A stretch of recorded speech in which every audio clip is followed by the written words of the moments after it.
নির্বাচন পেছানোর ষড়যন্ত্র চলছে অভিযোগ বিএনপির। ঐক্যমত্য কমিশনকে মতামত না চাপানোর আহ্বান। কোনো চাপে ডক্টর ইউনূসকে নতি স্বীকার না করার পরামর্শ জামায়াতের। পরীক্ষার মুখে ফ্যাসিবাদ বিরোধী ঐক্য, পরস্পর বিরোধী অবস্থানে হতাশ উপদেষ্টারা। জাতীয় স্বার্থে ছাড় দেওয়ার পরামর্শ। বড় যে রাজনৈতিক দল তাদের ছাড় দেওয়ার মানসিকতা থাকতে হবে এবং অবশ্যই তাদেরকে ছাড় দিতে হবে। জাতীয় নির্বাচনে কোনো সমস্যা নেই, প্রস্তুত কমিশন ও আইনশৃঙ্খলা বাহিনী। পটুয়াখালীতে ইসি আনোয়ারুল। সাপ্লাই ইস্যুতে ফের আইনি ব্যাখ্যা দাবি এনসিপির।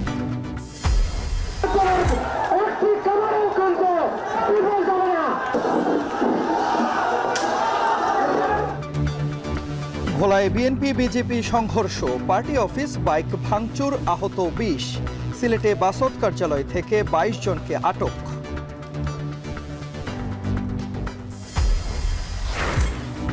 এবং এনসিটি বিদেশের দেয়া সিদ্ধান্তের প্রতিবাদে গণ অনশনে চট্টগ্রাম বন্দর শ্রমিকরা।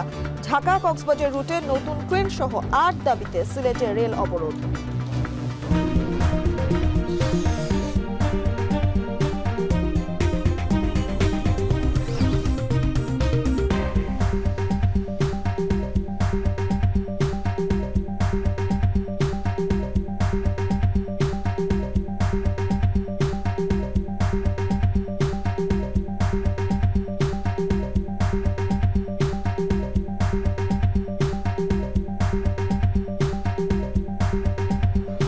স্বাগত। এখন দুপুরে পুরো আয়োজনে আপনাদের সঙ্গে আছি আমরা দুজন, আমি তন্ময় কুমার রায় এবং আমি তানজিলা খান মিম।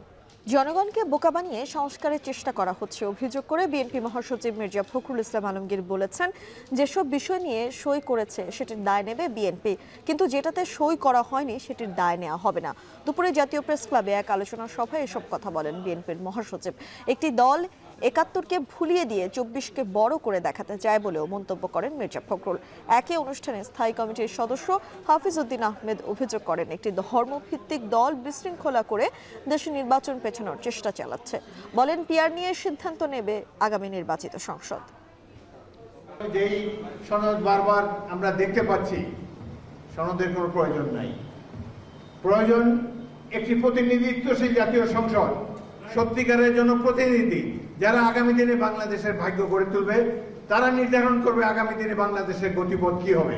আমরা একটা ভালো নির্বাচন দেখতে চাই, যেই নির্বাচনে জনগণের প্রতিনিধিরা বিজয়ী হবে। প্রধান উপদেষ্টার কাছে সেখানে ওই নোট অফ ডিসেন্টের কোনো কথাই নাই।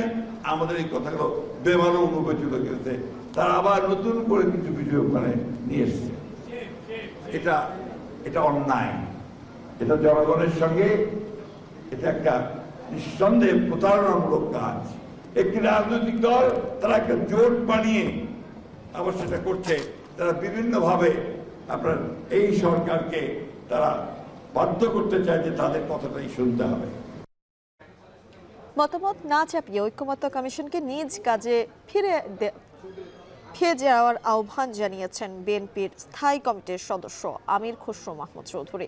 দুপুরে রাজশাহীর বিভাগীয় ব্যবসায়ী সম্মেলনে তিনি আরও বলেন, ঐক্যমত্য কমিশনের তাদের দাবি জনগণ ও রাজনীতিবিদদের উপর চাপাতে চাচ্ছে। বিএনপি ক্ষমতায় গেলে পুরনো ধাঁচের অর্থনীতি পরিবর্তন করে গণতান্ত্রিক অর্থনীতি নিশ্চিত করার আশ্বাস দেন তিনি। ঐক্যমত্য কমিশনের তো মতামতের জন্য তাদেরকে সেখানে রাখা হয় নাই, তাদেরকে রাখা হচ্ছে জাতীয় ঐক্যমত করার জন্য। এখন তাদেরও আবার একটা মতামত আছে, আবার ওইটা আপনাকে মানতে হবে। আমার অনুরোধ, ঐক্যমত কমিশনের যারা আছেন, যারা আপনাদের কথা, আপনাদের দাবি রাজনীতিবিদদের উপর চাপাতে চান, জনগণের উপর চাপাতে চান, তাদের প্রতি আমার অনুরোধ, আপনারা যে কাজ করতে আগে ওই জায়গায় ফিরে যান।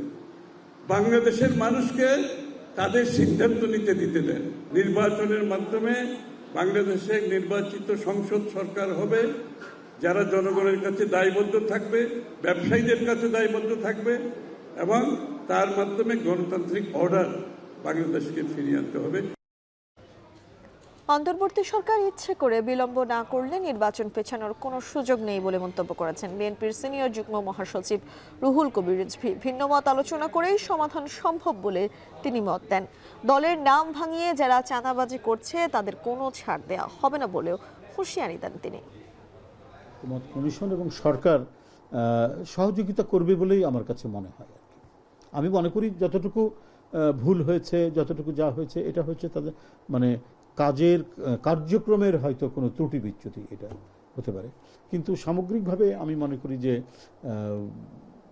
এটা মানে একটা গতিশীলভাবেই এটা এগিয়ে যাচ্ছে। কিন্তু সেখানে পয়েন্ট অফ নো রিটার্ন রাখলে পরে আপনি কখনোই এই দেশের জন্য এবং এদেশের মানুষের কল্যাণের জন্য সেটা ভালো হবে না। নির্বাচনের আগে অনিশ্চয়তা সৃষ্টি নির্বাচন প্রক্রিয়াকে বাধাগ্রস্ত করবে বলে মন্তব্য করেছেন জামায়াতে ইসলামের নায়েবে আমির আব্দুল্লাহ তাহের। সমসাময়িক ইস্যুতে এক ভিডিও বার্তায় তিনি আশা প্রকাশ করেন কোনো চাপে পড়ে নতি স্বীকার করবে না প্রধান উপদেষ্টা। বলেন, প্রধান উপদেষ্টা তার নিজের পরিকল্পনাকে নিজ হাতে হত্যা করবেন, এটা জাতি বিশ্বাস করে না। নির্বাচনের ঠিক আগে হঠাৎ এরকম রাজনৈতিক অনিশ্চয়তা উত্তাপ তৈরি করা ফেব্রুয়ারি নির্বাচন অনুষ্ঠানের প্রক্রিয়াকে বাধাগ্রস্ত করছে বলে আমরা মনে করি, এবং এরকম অশুভ চক্রের কাছে প্রধান উপদেষ্টা নতি স্বীকার করবেন, বশ্যতা স্বীকার করবেন এবং ষড়যন্ত্রের কাছে নতি স্বীকার করে উনি সনদকে আইনি ভিত্তি দেওয়ার ক্ষেত্রে পিছিয়ে যাবেন, এটা আমরা আশা করি না। যারা নির্বাচনের আগে গণভোট চায় না তারা গণতন্ত্রে বিশ্বাস করে না বলে মন্তব্য করেছেন জামায়াতে ইসলামের নায়েবে আমির মুজিবুর রহমান। বলেন, জাতীয় নির্বাচনের দিনে হলে গণভোটের কোনো মূল্য থাকবে না। শনিবার সকালে রাজধানীর শাহবাগে জামায়াতের ফ্রি মেডিকেল ক্যাম্প উদ্বোধন করে মুজিবুর রহমান আরও বলেন, পিআর পদ্ধতিতে ভোট হলে নির্বাচনে কালো টাকা ও পেশি শক্তির দৌরাত্ম্য কমে যাবে। জনগণের ভোটের সঠিক মূল্যায়নে পিআর পদ্ধতির বিকল্প নেই বলেও মনে করেন জামায়াতের নীতি নির্ধারণী পর্যায়ের এই শীর্ষ নেতা। আগামী জাতীয় নির্বাচনে সকল ইসলামী দল ঐক্যবদ্ধ হয়ে মানুষের অধিকার আদায়ে ভোট যুদ্ধে নামবে বলেও প্রত্যয় জানান তিনি। যারা গণভোটকে চাই না তার মানে হচ্ছে গণতান্ত্রিক চেতনা তারা হারিয়ে ফেলেছে। আগে গণভোট হওয়ার পরে নীতি সিদ্ধান্ত হবে, সেই সিদ্ধান্ত অনুযায়ী জাতীয় সংসদ নির্বাচন হবে। কিন্তু একই সাথে যদি দুইটা ভোট একসাথে হয় তাহলে কি গণভোটের কোনো দাম থাকলো? নির্বাচন তো হয়েই গেল। এটা একটা আমরা বলবো যে বুদ্ধিমান লোকের কোনো কথা হইতে পারে না। জুলাই অভ্যুত্থানে গড়ে ওঠা রাজনৈতিক ঐক্য এখন ভাঙনের মুখে। গণভোট, জুলাই সনদ সহ বিভিন্ন ইস্যুতে রাজনীতিবিদদের পরস্পর বিরোধী অবস্থানে হতাশ উপদেষ্টারা। তবে ফ্যাসিবাদ বিরোধী ঐক্য টিকে থাকবে কিনা নভেম্বরের পরই তা স্পষ্ট হবে বলে মনে করেন রাজনীতি বিশ্লেষকরা। জাতীয় স্বার্থে ছাড় দেওয়ার পরামর্শ দিয়ে সময়ের প্রয়োজনে রাজনৈতিক দলগুলোর মধ্যে ঐক্য ফিরবে বলেও মনে করেন তারা। শাহাদাত অভ্রের প্রতিবেদন।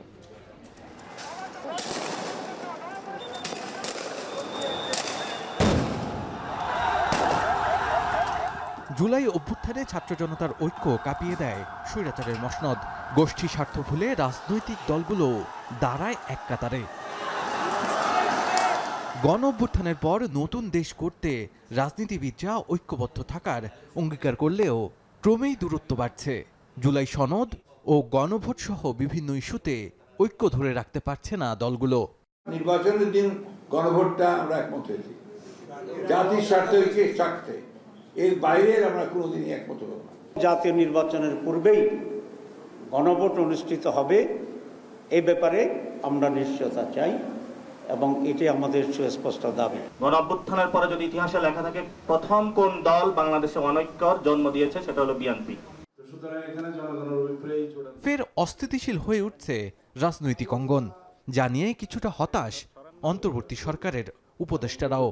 বুঝতে পারছি না যে এতদিন আলোচনার পর যদি আপনাদের ঐক্যমত না আসে তো এখন আমরা আসলে কিভাবে কি করবো, এটা নিয়ে সত্যি আমাদেরকে একটু চিন্তা করতে হচ্ছে।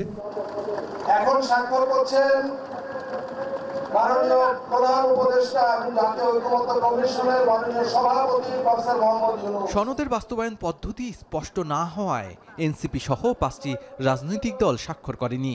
আর 25 রাজনৈতিক দল সই করলেও গণভোট নিয়ে রয়েছে মতপার্থক্য। জামায়াত নভেম্বরে আর বিএনপি জাতীয় নির্বাচনের দিনই গণভোট চায়। এছাড়াও যেসব বিষয়ে বিএনপি নোট অফ ডিসেন্ট দিয়েছে সেগুলো জাতীয় জুলাই সনদ বাস্তবায়ন প্রস্তাবে উল্লেখ না থাকায় অসন্তুষ্ট দলটি। ফেসবুক সহ সামাজিক যোগাযোগ মাধ্যমেও গণভোটের পক্ষে বিপক্ষে চলছে প্রচারণা। গণভোটের বিপক্ষে থাকা বিএনপি ও এর অঙ্গ সংগঠনের নেতাকর্মীরা ফেসবুকে পোস্ট দিচ্ছেন না লিখে। অন্যদিকে বৈষম্য বিরোধী ছাত্র আন্দোলনে সক্রিয়রা গণভোটের পক্ষে হা লিখে প্রচার চালাচ্ছেন। এমন রাজনৈতিক সন্ধিক্ষণে বিশ্লেষকরা বলছে নভেম্বরের পরই স্পষ্ট হবে দলগুলোর ঐক্য থাকবে কিনা। তবে সাময়িক টানাপোড়েনের প্রভাব নির্বাচনে পড়বে না বলে মনে করেন ঢাকা বিশ্ববিদ্যালয়ের রাষ্ট্রবিজ্ঞান বিভাগের অধ্যাপক ডক্টর সাব্বির আহমেদ। তার মতে কোনো দলের জন্যই নির্বাচনে অংশ না নেওয়ার মতো সিদ্ধান্ত এখনই নেওয়া ঠিক হবে না। নির্বাচন পিছিয়ে দিতে পারে এইরকম জায়গায় যাবে না পরিস্থিতি। কিছুটা টানাপোড়েন থাকবেই। সবাই কম্পিটিশনে নিজের অস্তিত্বটাকে জানান দিতে যাচ্ছে। এই অভিযোগটা সমাধানের সুযোগ শেষ হয়ে যায়নি, এটা এখনও আছে। সুতরাং আমি বিশ্বাস করি বিএনপিও এটা বুঝে শুনেই কথা বলছে এবং সরকারও জিনিসটা হয়তো বুঝতে পেরেছে। সরকার যদি নির্বাচনের দিন গণভোট হয় এটার কারণে জামাত নির্বাচন বয়কট করবে, আমি অন্ততপক্ষে এটা মনে করি না। 20 বছর 30 বছর মোটামুটিভাবে আমি বলবো। বিশ্লেষকরা আরও বলছেন জাতীয় স্বার্থে ছাড়ের মানসিকতা দেখাতে হবে রাজনীতিবিদদের।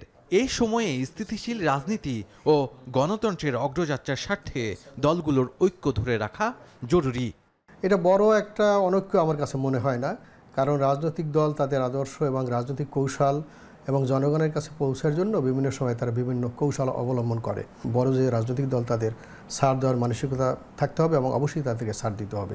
আদারওয়াইজ সাধারণ মানুষ এবং সাধারণ ছাত্র যারা এই আত্মাহুতি দিয়েছে, তাই না, তাদের জন্য এটা আসলে খুবই কষ্টের বিষয় হয়ে দাঁড়াবে। রাজনীতির মাঠে কৌশল অবলম্বন করেই কিছুটা বিরোধী অবস্থান নিচ্ছে বিভিন্ন দলের নেতারা। তবে সময়ের প্রয়োজনে দলগুলো ফের ঐক্যে ফিরবে বলেও আশা প্রকাশ করেন বিশ্লেষকরা।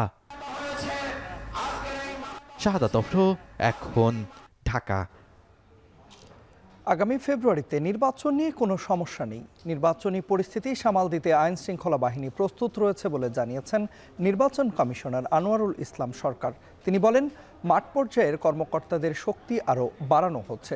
সকালে পটুয়াখালীর কুয়াকাটায় জাতীয় সংসদ নির্বাচনে ভোট গ্রহণের প্রস্তুতি হিসেবে স্থানীয় নির্বাচনী কর্মকর্তাদের প্রশিক্ষণ কর্মশালায় তিনি কথা বলেন। এ কর্মশালায় পটুয়াখালীর 60 জন পোলিং অফিসার, প্রিজাইডিং অফিসার ও রিটার্নিং কর্মকর্তারা অংশ নেন।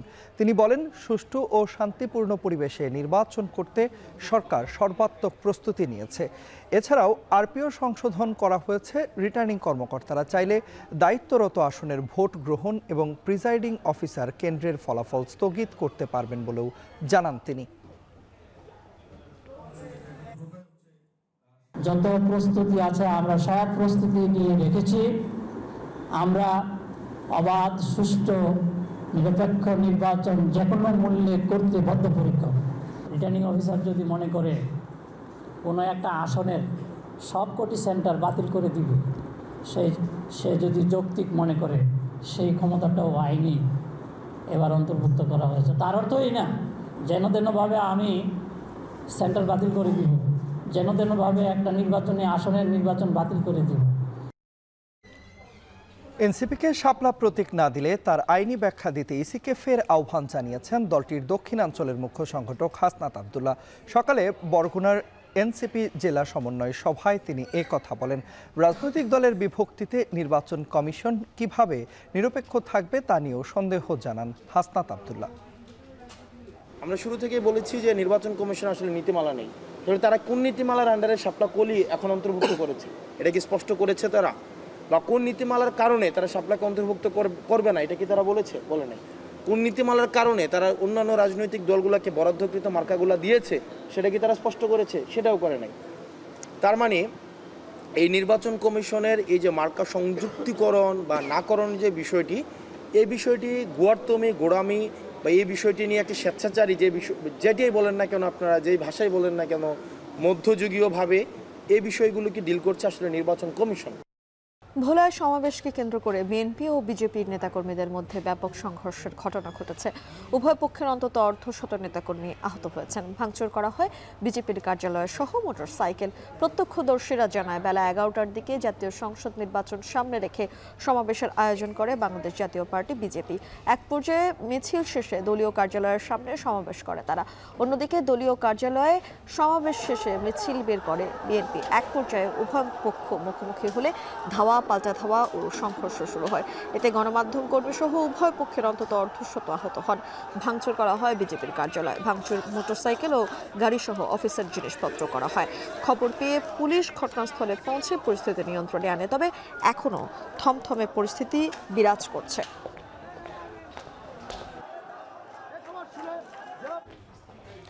বাসুদের 22 নেতাকর্মীকে আটক করেছে সিলেট মহানগর পুলিশ। দলীয় কার্যালয়ের তালা ভেঙে নেতাকর্মীদের আটক করা হয়। তবে এ বিষয়ে এখন পর্যন্ত পুলিশ কোনো আনুষ্ঠানিক বক্তব্য দেয়নি। এ বিষয়ে বিস্তারিত জানাতে সিলেট কোতোয়ালি মডেল থানার সামনে থেকে আমাদের সঙ্গে যুক্ত আছেন সহকর্মী সন্দীপন শুভ। চলে যাচ্ছি তার কাছে। শুভ, ঠিক কী কারণে বাসুদ নেতাকর্মীদের আটক করা হয়েছে? পুলিশের পক্ষ থেকে কোনো আনুষ্ঠানিক বক্তব্য এসেছে কিনা বিস্তারিত জানাবেন।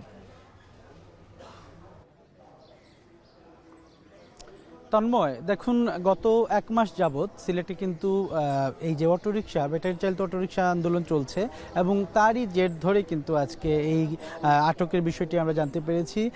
এবং এই মুহূর্তে আমরা যেটি সর্বশেষ খবর পেয়েছি সেটি হচ্ছে বাংলাদেশ সমাজতান্ত্রিক দল যেটি রয়েছে সেটির কার্যালয় থেকে 22 জনকে আটক করা হয় এবং এখানে যেমন নেতাকর্মী রয়েছেন তেমনই কিন্তু শ্রমিকরাও রয়েছেন, এমনটি কিন্তু এখানে জানিয়েছেন বাসদের অন্য সদস্যরা।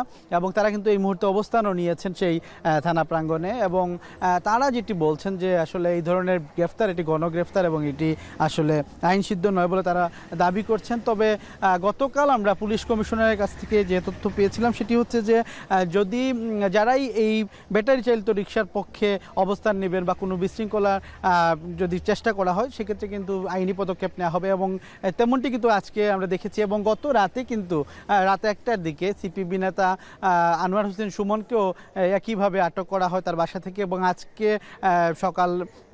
সকালে কিন্তু দুপুর 12টার দিকে ঘটনাটি ঘটে। দুপুর 12টায় কিন্তু 22 জনকে একদম যেটি বলা যায় যে রেড ব্লক দিয়ে পুলিশ কিন্তু তাদেরকে আটক করেছে এবং পুলিশের যে বক্তব্য কিন্তু আনুষ্ঠানিকভাবে না পাওয়া গেলেও তারা যাচাই বাছাইয়ের কাজ চলছে এবং খুব শিগগিরই তারা হয়তো বা বক্তব্য রাখবেন আনুষ্ঠানিকভাবে, সেটি পুলিশের মিডিয়া সেল থেকে জানানো হয়েছে। এবং আমরা যেটি এখানের স্থানীয় সূত্রে ধারণা করছি বা স্থানীয় সূত্রে যারা প্রত্যক্ষদর্শী আছেন তারা বলছেন যে অটোরিকশা আন্দোলনের সাথে সম্পৃক্ত থাকায় এই ঘটনা ঘটেছে এবং তারই প্রেক্ষিতে কিন্তু এই অভিযানগুলো চলমান রয়েছে। এবং আপনি নিশ্চয়ই জানেন গত 28 অক্টোবর মঙ্গলবার কিন্তু যে ঘটনাটি ঘটেছে সিলেটে কিন্তু প্রায় 6 ঘন্টা সিলেটের সড়ক পথ অবরুদ্ধ করে রাখেন সেই অটোরিকশা চালকরা এবং এর সাথে কিন্তু যোগ দেন সিপিবি এবং বাসদের নেতৃবৃন্দ। আমি যদি আর একটু বলি যে এই যে আন্দোলনটি সেই আন্দোলনটি দীর্ঘ 1 মাস যাবৎ চলমান রয়েছে। তবে সিলেটের যে নতুন পুলিশ কমিশনার আসার পর থেকে তিনি বলছেন যে সড়কে শৃঙ্খলা ফেরাতে তিনি কিন্তু কাজ করছেন এবং শৃঙ্খলা ফেরানোর জন্য যত কিছু করা দরকার সেগুলি কিন্তু করবেন এবং এরই প্রেক্ষিতে এই আটক কিনা না সেটি সুনির্দিষ্টভাবে হয়তো বা পুলিশের বক্তব্য এলে বলা যাবে। তবে এখন পর্যন্ত যে আপডেট আমার কাছে রয়েছে সেটি হচ্ছে যে 22 জনকে আটক করা হয়েছে এবং গত রাতে সিপিবি নেতা আনোয়ার হোসেন সুমনকেও কিন্তু সেই একইভাবে বাড়ি থেকে আটক করা হয়। তো এই ছিল তন্ময় আমার কাছে কোতোয়ালি মডেল থানা থেকে সর্বশেষ তথ্য। সিলেটে বাসদ কার্যালয় ঘেরাও করে 22 জন নেতাকর্মীকে আটক করেছে পুলিশ। এ বিষয়ে বিস্তারিত জানাতে সিলেটের কোতোয়ালি মডেল থানা সামনে থেকে আমাদের সঙ্গে যুক্ত হয়েছিলেন সহকর্মী সন্দীপন শুভ। চট্টগ্রাম বন্দরের নিউমোরিং টার্মিনাল ও লালদিয়ার চর বিদেশি অপারেটরকে দেওয়ার চেষ্টার প্রতিবাদে চট্টগ্রামে গণ অনশন কর্মসূচি পালন করছে শ্রমিক কর্মচারীরা। এতে যোগ দেন বিভিন্ন শ্রমিক দলের কেন্দ্রীয় নেতারাও।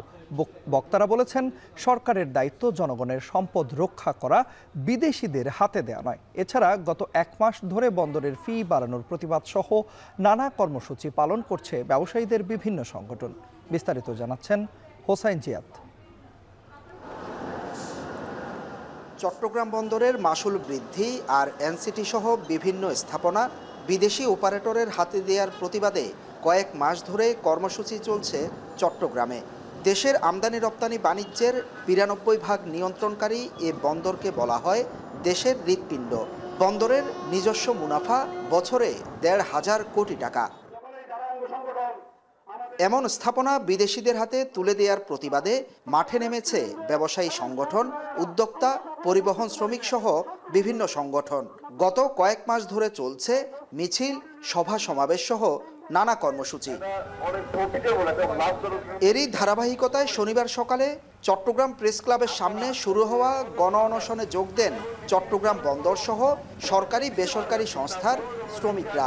তাদের অভিযোগ, এনসিটি টার্মিনাল ও লালদিয়ার চরসহ একাধিক স্থাপনা বিদেশি অপারেটরের হাতে তুলে দিতে চায় সরকার। এই সিদ্ধান্ত থেকে সরকারকে সরে আসার আহ্বান জানান শ্রমিক নেতারা। বন্দর সারা দেশের অর্থনীতির রক্ত প্রবাহ, এই বন্দরকে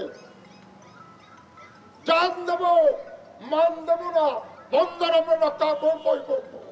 অন্তর্বর্তী সরকারের প্রধান যিনি চট্টগ্রামে এসে বললেন বন্দর বাংলাদেশের হৃৎপিণ্ড, তিনি এই হৃৎপিণ্ডকে ইজারা দেওয়ার জন্য পরিকল্পনা করছেন। শ্রমিকরা বলেন, দেশের বিনিয়োগে গড়ে ওঠা লাভজনক বন্দর পরিচালনা করতে এদেশের মালিক, ব্যবসায়ী, শ্রমিকরাই সক্ষম। দরকার হলে সরকার নিজেই বন্দর পরিচালনা করতে পারে। তবে বিদেশিদের দেওয়ার প্রক্রিয়া চলতে থাকলে সামনে কঠোর কর্মসূচি দেওয়ার ঘোষণা দেন শ্রমিক নেতারা। আমরা ঐক্যবদ্ধভাবে বিগত দিনগুলোর মতো আমরা এই চট্টগ্রাম নয়, শুধু সারা দেশের স্বার্থ জড়িত এই বন্দরের সাথে, তাকে কোনো অবস্থাতেই বিদেশিদের কাছে আমরা ইজারা দিতে দেব না। এছাড়া মাসুল বাড়ানোকে অযৌক্তিক দাবি করে গত এক মাস ধরে বন্দরে পরিবহন অবরোধ, সিএনএফ এজেন্টদের কর্মবিরতি সহ একাধিক কর্মসূচি পালন করছে ব্যবসায়ীরা। তবে বন্দর কর্তৃপক্ষ বলছে, বিদেশি অপারেটর নিয়োগ দিলেও বন্দরের সার্বিক নিরাপত্তা ও ব্যবস্থাপনা থাকবে কর্তৃপক্ষের হাতেই। এছাড়া বন্দর এলাকায় যে কোনো ধরনের সভা সমাবেশের উপর নিষেধাজ্ঞা দিয়েছে সিএমপি। হোসাইন জিয়াদ, এখন চট্টগ্রাম। ঐক্যমত্য কমিশন অনৈক্যের দলিল জমা দিয়েছে বলে মন্তব্য করেছেন বিএনপি চেয়ারপারসনের উপদেষ্টা জহিরুদ্দিন স্বপন। তিনি আরও বলেছেন, জুলাই সনদ সহ এই মুহূর্তে সকল সমস্যা সমাধানে প্রধান উপায় দ্রুত, অবাধ ও সুষ্ঠু নির্বাচন আয়োজন করা। সকালে রাজধানীর মগবাজারে একটি হোটেলে তরুণ রাজনীতিকদের মধ্যে মতাদর্শ ভিত্তিক সংলাপ এবং গণতন্ত্র চর্চা অব্যাহত রাখার জন্য আয়োজিত এক সেমিনারে অংশ নেন বিভিন্ন দলের নেতারা। এতে এবি পার্টির চেয়ারম্যান মুজিবুর রহমান মঞ্জু বলেন, প্রধান দলগুলোর মতবিরোধে ঐক্যমত্যে পৌঁছাতে পারেনি কমিশন। তবে বিএনপি চাইলে জুলাই সনদ বাস্তবায়নের বিষয়টা সমাধান হয়ে যেত। একই সেমিনারে অংশ নিয়ে গণ অধিকার পরিষদের সভাপতি নুরুল হক বলেন, যারা ছাত্রদের নেতৃত্ব দিয়ে সরকারে ছিল বা আছেন তাদের ভূমিকা প্রশ্নবিদ্ধ। যেখানে আমাদের কোনো দাবি অধিকার আদায়ের জন্য রাস্তায় যেতে হবে এবং অন্য কোনো উপায় নাই যার মাধ্যমে আমরা নাগরিকদের ভয়েসটা ক্যাপচার করতে পারি, and that triggers something in our policy maker. শিবিরের এই ধরনের ওয়েলফেয়ার বেস একটা পলিটিক্যাল অ্যাক্টিভিটিসটা আছে, প্লাস হচ্ছে তারা যেভাবে প্ল্যান ওয়েতে কাজ করেছে, অন্যান্য ছাত্র সংগঠন সেটা পারে নাই, সুযোগ পায় নাই, কিংবা তাদের ফাইন্যান্সিয়াল লিমিট আছে। আমরা দেখলাম যে ভাইটাল জায়গায় এই তিনটা দলের মতটা খুব গুরুত্বপূর্ণ হয়ে যাচ্ছে এবং গ্র্যাজুয়ালি দেখা যাচ্ছে বিএনপির পজিশনটা হয়ে যাচ্ছে গভর্নমেন্ট আর লাইক গভর্নমেন্ট, আর আদার্স পার্টিগুলো হয়ে যাচ্ছে অপোজিশন। কারণ বিএনপি যখন মতামত দিচ্ছে, মনের অলক্ষ্যে সে ভাবছে যে তাকেই এটা এক্সিকিউট করতে হবে। ঐক্যমত্য কমিশনের কাজ যদি খুব দ্রুত ফুরিয়ে যেতে তারা বাধ্য হয়, কেউ যদি তার নির্ধারিত দায়িত্ব থেকে তাকে সরকার প্রত্যাহার করে নেয়, মেয়াদ ফুরিয়ে যায়, বাড়িতে ফিরে যেতে হয়, বিদেশে চলে যেতে হয়, সেটার কারণে তো ঐক্যমত প্রক্রিয়ার গঠনের কাজ নির্ধারিত হতে পারে না। নারায়ণগঞ্জের আলোচিত ত্বকী হত্যা মামলার তদন্ত কার্যক্রম চলছে। দ্রুতই চার্জশিট জমা দেওয়া হবে বলে জানিয়েছে র্যাব। এদিকে নরসিংদীর রায়পুরায় অভিযান চালিয়ে বিপুল পরিমাণ দেশি বিদেশি অস্ত্র ও গোলাবারুদ সহ 8 জনকে গ্রেপ্তার করা হয়েছে। দুপুরে কারওয়ান বাজারের র্যাব মিডিয়া সেন্টারে র্যাব 11 অধিনায়ক lieutenant colonel HM. Sajjad Hossain ব্রিফিংয়ে এই তথ্য জানান। এছাড়া নরসিংদীতে গোপন তথ্যের ভিত্তিতে রাতভর অভিযান চালিয়ে 2টি বিদেশি পিস্তল, 5টি একনলা বন্দুক, 35 রাউন্ড গুলি সহ 8 জনকে গ্রেপ্তার করা হয়েছে। র্যাব জানায়, একাধিক সন্ত্রাসী গ্রুপ নিজেদের আধিপত্য ধরে রাখতে চর, বাজার, বালুমহল দখলে এসব অস্ত্র ব্যবহার করছেন। আসন্ন নির্বাচনে এসব অস্ত্র ব্যবহার হতে পারে, তাই অভিযান অব্যাহত থাকবে।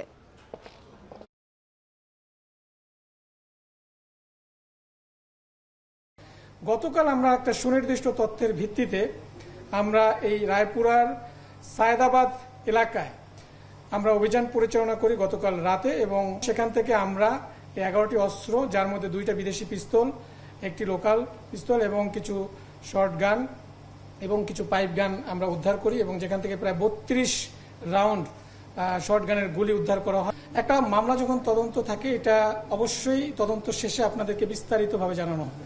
এখন এটা তদন্ত প্রক্রিয়াধীন, চলমান রয়েছে এবং আমাদের অনেক ডেভেলপমেন্টও আছে। সরকারি সিদ্ধান্তে আজ থেকে পর্যটকদের জন্য সেন্ট মার্টিন দ্বীপে ভ্রমণ উন্মুক্ত করা হলেও যাত্রী সংকটের কারণে কোনো জাহাজ ছেড়ে যায়নি। সকালে শহরের BIWTA জেটি ঘাট থেকে ছেড়ে যায়নি কোনো জাহাজ। দেশের বিভিন্ন স্থান থেকে সেন্ট মার্টিন ভ্রমণে যাওয়ার উদ্দেশ্যে কক্সবাজার গেলেও দিনে গিয়ে দিনে ফেরত আসার শর্তের কারণে হতাশ হয়েছেন পর্যটকরা। মূলত নভেম্বরের রাত্রি যাপনের অনুমতি না থাকায় অল্প সময়ের জন্য ক্লান্তিকর ভ্রমণে পর্যটকরা আগ্রহ দেখাচ্ছেন না বলে জানিয়েছেন জাহাজ মালিকরা। তারা বলছেন, আগামী ডিসেম্বর ও জানুয়ারিতে রাত্রি যাপনের অনুমতি থাকায় ওই 2 মাস কক্সবাজার ও সেন্ট মার্টিন রুটে জাহাজ চলাচল করবে। টেকনাফ থেকে ট্রলার বা স্পিডবোট নিয়ে সেন্ট মার্টিন যাতায়াতের জন্য ট্রাভেল পাস দেওয়ার ব্যাপারে এখনও কোনো সিদ্ধান্ত না পাওয়ার কথা জানিয়েছেন উপজেলা নির্বাহী কর্মকর্তা। জেলা প্রশাসক বলছেন, কক্সবাজার শহর থেকে জাহাজ চলাচলের অনুমতি দেওয়া হয়েছে।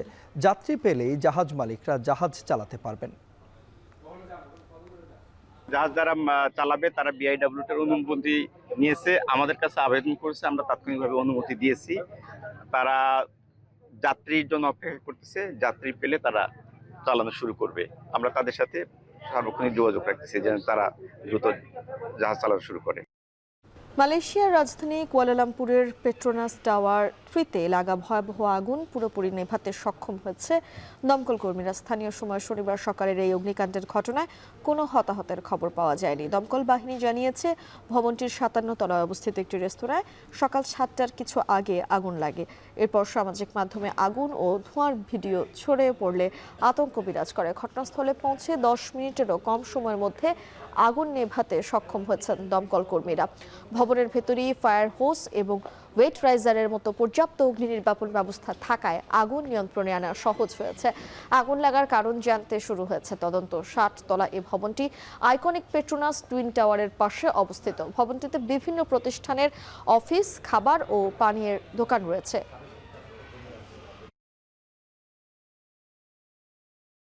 সুদানের এল ফাসর দখল দিয়েছে আধা সামরিক বাহিনী RSF। শহরটি দখলে নিতে কয়েকদিনে হত্যা করা হয়েছে 2000-এর বেশি মানুষকে। জাতিসংঘ বলছে, এরই মধ্যে শহর ছেড়ে পালিয়েছেন 60,000-এর বেশি বাসিন্দা। RSF বাহিনীর হাতে আটকা আছে আরও 1.5 লাখের বেশি মানুষ। সুদানে ক্রমবর্ধমান সহিংসতার নিন্দা জানিয়েছে জাতিসংঘ। বিস্তারিত জানাচ্ছেন সানজিদা ইসলাম তন্নি। 2019 সালে সামরিক অভ্যুত্থানের মাধ্যমে পতন হয় সুদানের প্রেসিডেন্ট ওমর আল বশির সরকারের। এরপর গঠিত হওয়া অন্তর্বর্তী সরকারকে 2021 সালে ক্ষমতাচ্যুত করেন দেশটির সেনাবাহিনী। 2023 সালে ক্ষমতা দখলের লড়াইয়ে জড়িয়ে পড়ে দেশটির সেনাবাহিনী ও আধা সামরিক বাহিনী র্যাপিড সাপোর্ট ফোর্সেস RSF। এরপর টানা 18 মাসেরও বেশি সময় ধরে দেশটিতে গৃহযুদ্ধ চলছে। জাতিসংঘের তথ্য অনুযায়ী বেসামরিক নাগরিকদের হত্যা, নারীদের ওপর যৌন সহিংসতা, ঘরবাড়ি ও আশ্রয়কেন্দ্রে আগুন দেয়া এখন নিত্যদিনের ঘটনা। গেল রবিবার দেশটির দারফুর অঞ্চলের এল ফাশার শহরে সেনাবাহিনীর শক্তিশালী ঘাঁটিতে হামলা চালায় RSF। নিয়ন্ত্রণ নেয় পুরো শহরটির। সেখানে নির্বিচারে হত্যাযজ্ঞ চালাচ্ছে গোষ্ঠীটি। ফলে সুদানের একসময়ের প্রাণচঞ্চল শহর এল ফাশার এখন পরিণত হয়েছে মৃত্যুপুরীতে। গেল কয়েকদিনের শহরটির 2000-এর বেশি বাসিন্দাকে নির্বিচারে হত্যা করেছে RSF বাহিনী। ধ্বংসযজ্ঞ থেকে রেহাই পায়নি স্থানীয় হাসপাতাল, স্কুল, এমনকি শরণার্থী ক্যাম্পও। শুধু একটি হাসপাতালেই প্রাণ হারিয়েছেন 450-র বেশি মানুষ। স্যাটেলাইটের সাহায্যে তোলা এল ফাশার শহরের ছবিতে মাটিতে রক্ত ও মরদেহ ছড়িয়ে ছিটিয়ে থাকতে দেখা যায়। এছাড়া কিছু ভিডিওতে দেখা যায় নিরস্ত্র মানুষকে গুলি করে হত্যা করছে RSF সদস্যরা। এরই মধ্যে ভয়ে এল ফাশার শহর ছেড়ে পালিয়েছে 60,000-এর বেশি বাসিন্দা। ظهروا لنا 3 شباب بعد ما لقينا البلد سقط جدان البداء والناس اللي قبضوهم ببداء صفهم مفقود ليه حتى الآن ما عارفين محله مين حي ميت هل مع الناس الطلق ومع الناس المدوقين আর আরএসএফ এর হাতে বন্দী হয়ে আছে 1.5 লাখেরও বেশি। জাতিসংঘের নিরাপত্তা পরিষদ বলছে এল ফাশারে এখন আর কেউই নিরাপদ নয়। The reality is that no one is safe in El Fasher. There is no safe passage for civilians to leave the city. There are also reports of large-scale atrocities perpetrated by the Rapid Support Forces in Bara, in North Kordofan, following the recent capture of the city. সুদানের ক্রমবর্ধমান সহিংসতার নিন্দা জানিয়েছে জাতিসংঘ, পাশাপাশি সুষ্ঠু তদন্ত সাপেক্ষে ন্যায় বিচারের কথাও বলে সংস্থাটি। 25 women were gang raped when RSF forces entered a shelter for displaced people near El Fasher University. These latest reports of serious violations potentially amount to numerous crimes under international law in and around El Fasher and in Bara. We echo the calls of the Human Rights Office. There must be an independent, a prompt and transparent and thorough investigation. গৃহযুদ্ধ শুরুর পর থেকে এখন পর্যন্ত দেশটিতে প্রাণ হারিয়েছেন 1,50,000-এর বেশি, আর বাস্তুচ্যুত হয়েছেন প্রায় 1,20,00,000 মানুষ। সানজিদা ইসলাম তন্নি, এখন বিশ্ব। সাধারণ নির্বাচনের পর বিক্ষোভে উত্তাল পূর্ব আফ্রিকার দেশ সবচেয়ে বড় দেশ তানজানিয়া। নির্বাচন পরবর্তী 3 দিনে আইন শৃঙ্খলা বাহিনীর সাথে সংঘর্ষে অন্তত 700 বিক্ষোভকারী নিহত হয়েছে বলে দাবি প্রধান বিরোধী দল চাদেমার। দেশজুড়ে বন্ধ ইন্টারনেট, বেড়েছে কারফিউর মেয়াদ। যদিও আন্দোলন চালিয়ে যাওয়ার ঘোষণা বিরোধীদের, সতীর্থ কর্মকার জানাবেন বিস্তারিত। বাণিজ্যিক রাজধানী দার এস সালাম থেকে কেনিয়া সীমান্তের শহর নামাঙ্গা সহিংসতা ছড়িয়ে পড়েছে গোটা দেশে। দৃশ্যটি পূর্ব আফ্রিকার দেশ তানজানিয়ার। গেল বুধবারের বিতর্কিত সাধারণ নির্বাচনের জেরে রাজপথে বিরোধী দল চাদেমার কর্মী সমর্থকরা নির্বাচন প্রত্যাখ্যান করে আন্দোলনের ডাক দেয়ায় দফায় দফায় আইন শৃঙ্খলা বাহিনীর সঙ্গে সংঘর্ষ। প্রধান বিরোধী দল চাদেমার অভিযোগ, তাদের দলের প্রধান 2 প্রার্থীকে নির্বাচনে অংশ নিতে দেয়নি ক্ষমতাসীন CCM। পাতানো এই নির্বাচন মানতে অস্বীকৃতি জানিয়ে আন্দোলনের ডাক দিলে সরকারের মদতে বিক্ষোভকারীদের উপর চড়াও হয় পুলিশ। শুক্রবার দলের এক মুখপাত্র বিবিসিকে জানান, 3 দিনে আইন শৃঙ্খলা বাহিনীর হাতে প্রাণ গেছে কয়েকশো বিক্ষোভকারীর। সহিংসতা দমাতে ও পুরো বিষয়টি নিয়ন্ত্রণে রাখতে কারফিউর সময়সীমা বাড়ানোর পাশাপাশি দেশজুড়ে বন্ধ আছে ইন্টারনেট। তাই নিহত বিক্ষোভকারীর প্রকৃত সংখ্যা নিয়ে এরই মধ্যে ধোঁয়াশা সৃষ্টি হচ্ছে। বিরোধীদের অভিযোগের কেন্দ্রে আছেন দেশটির প্রেসিডেন্ট সামিয়া সুলুহু হাসান। সাবেক প্রেসিডেন্ট জন মাগুফুলির মৃত্যুর পর 2021-এ ক্ষমতা গ্রহণ করেন সামিয়া। রাজনৈতিক বিরোধীদের ওপর সরকারের দমনপীড়ন ও সেন্সরশিপ কমানোর জন্য প্রশংসা পাওয়া এই নেত্রীর বিরুদ্ধেই এখন রাজনৈতিক সহিংসতা সৃষ্টির অভিযোগ উঠছে। Nataka niseme kwamba nami tayari nimeshakamilisha zoezi hili na niwaombe Watanzania wale ambao bado wako nyumbani wajitokeze। প্রধান বিরোধী দল চাদেমাকে ছাড়াই অনুষ্ঠিত হয়েছে বুধবারের সাধারণ নির্বাচন। চাদেমার প্রধান নেতা তান্দু লিসুকে রাষ্ট্রদ্রোহের মামলায় আটকের পর নির্বাচনী আচরণবিধিতে স্বাক্ষর না করায় গেল এপ্রিলে চাদেমাকে অযোগ্য ঘোষণা করে দেশটির নির্বাচন কমিশন। এই পুরো ঘটনায় প্রেসিডেন্ট সামিয়া সুলুহু হাসান ও তার দল CCM-কে দায়ী করছে বিরোধীরা। আর এর জেরেই নির্বাচনের দিন থেকে বিক্ষোভ ছড়িয়ে পড়ে দেশটিতে।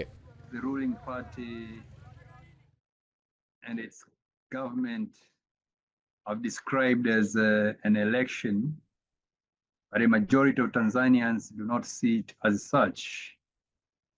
They see it as সরকার বিরোধী এই বিক্ষোভের রেশ ছড়িয়েছে তানজানিয়া কেনিয়া সীমান্তের মধ্যবর্তী শহর নামাঙ্গায়।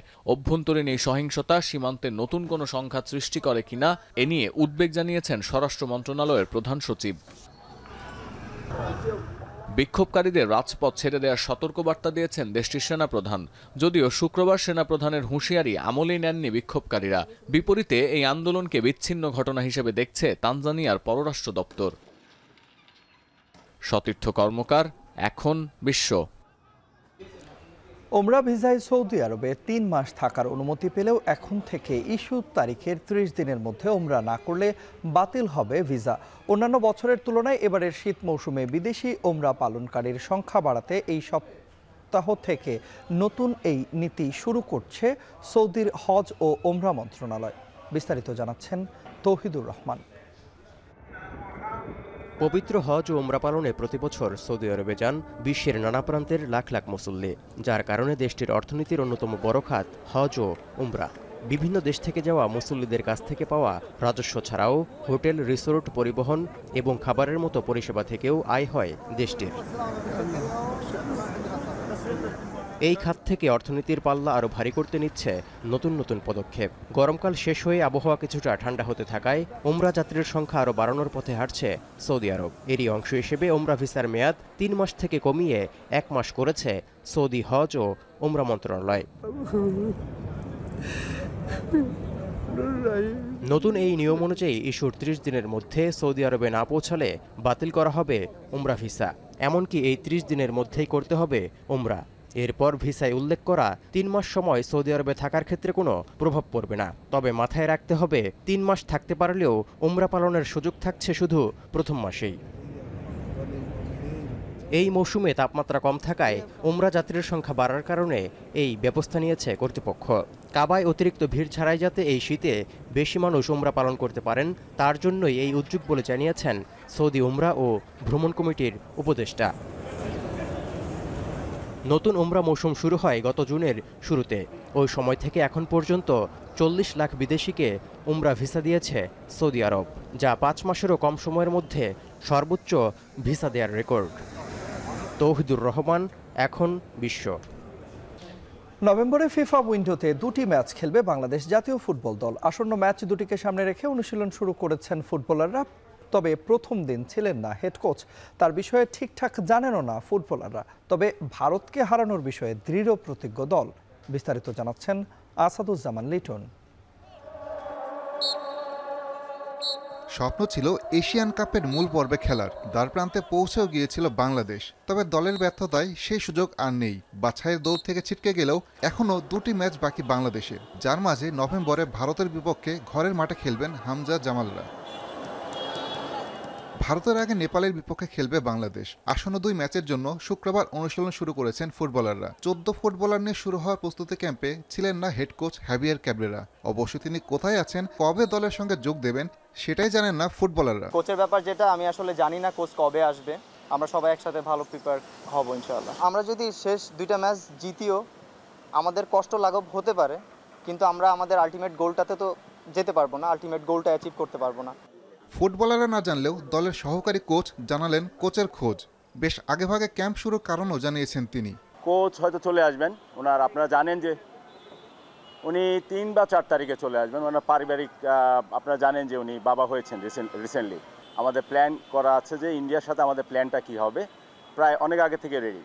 কোচের মতো ভারতকে হারাতে আত্মবিশ্বাসী দলের অন্য সদস্যরাও।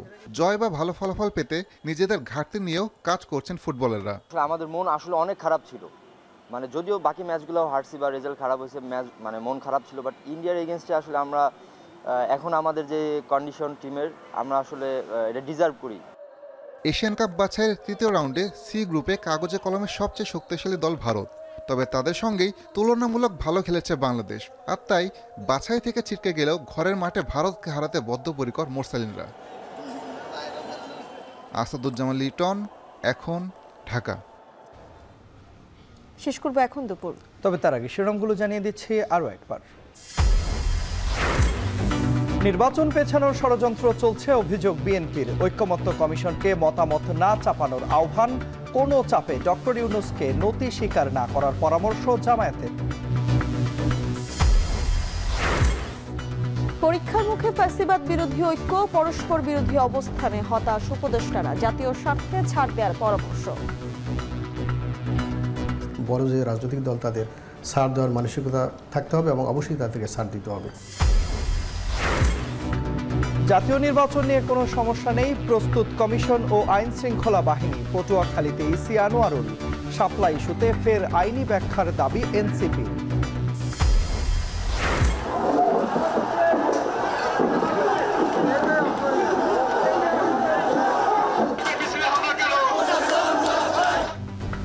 ভোলায় বিএনপি বিজেপি সংঘর্ষ, পার্টি অফিস বাইক ভাঙচুর, আহত 20। সিলেটে বাসদ কার্যালয় থেকে 22 জনকে আটক।